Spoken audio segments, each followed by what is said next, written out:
ഒരു കോഴിക്കോടൻ രുചിയുടെ പുതിയൊരു വീഡിയോയിലേക്ക് എല്ലാവർക്കും സ്വാഗതം. പപ്പായ കൊണ്ട് ഓല ഉണ്ടാക്കുന്നതാണെന്ന് ഞാൻ വീഡിയോയിലിട്ടിട്ടുള്ള റെസിപ്പി.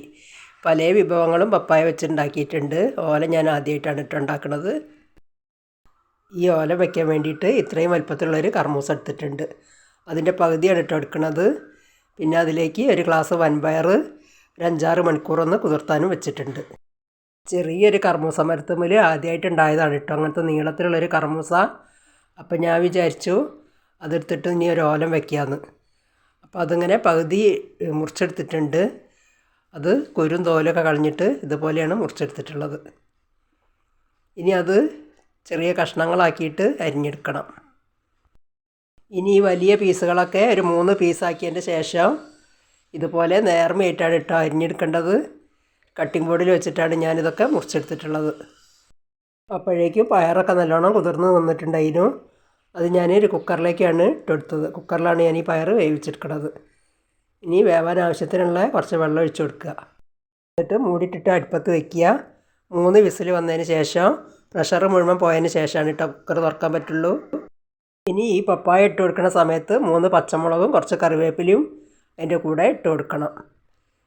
ഇപ്പം പയർ വിസിലൊക്കെ വന്നിട്ട് ആവി പോയിട്ടുണ്ട്. തുറന്ന് നോക്കുക. പയർ നല്ലോണം വെന്ത് പാകമായിട്ടുണ്ട്.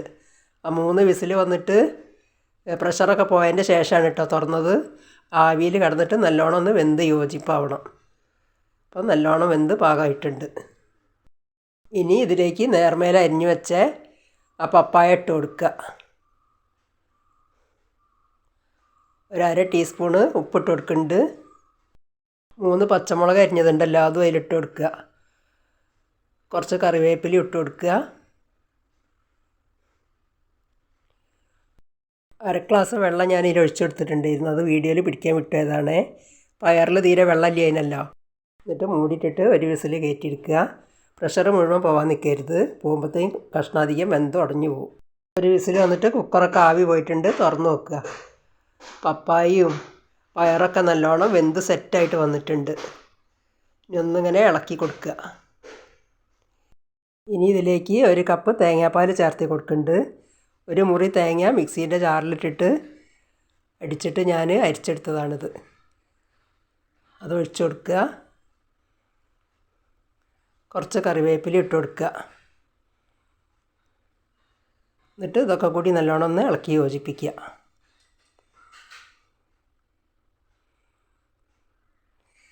പിന്നെ വല്ലാതെ തിളച്ച് മറിയരുത്. ഒന്നിങ്ങനെ തുള്ളി വരാനേ പറ്റുള്ളൂ. ആ സമയത്ത് കുറച്ച് പച്ച വെളിച്ചെണ്ണ ഒഴിച്ചു കൊടുക്കുക. എന്നിട്ട് നല്ലോണം ഒന്ന് ഇളക്കി യോജിപ്പിക്കുക. ഇനി ഗ്യാസ് ഓഫാക്കുക. ഈ കുക്കറിൽ നിന്നിട്ട് ഇത് തണുക്കുന്ന സമയത്ത് നല്ലോണം ഒന്ന് ഡ്രൈ ആയി വരും. അപ്പോൾ നല്ലോണം ഡ്രൈ ആയി വന്നിട്ടുണ്ട്. ഇനി പാത്രത്തിലേക്ക് കോരി മാറ്റുക. അങ്ങനെ ഒരു അടിപൊളി പപ്പായ ഓലൻ ഇവിടെ റെഡി ആയിട്ടുണ്ട്.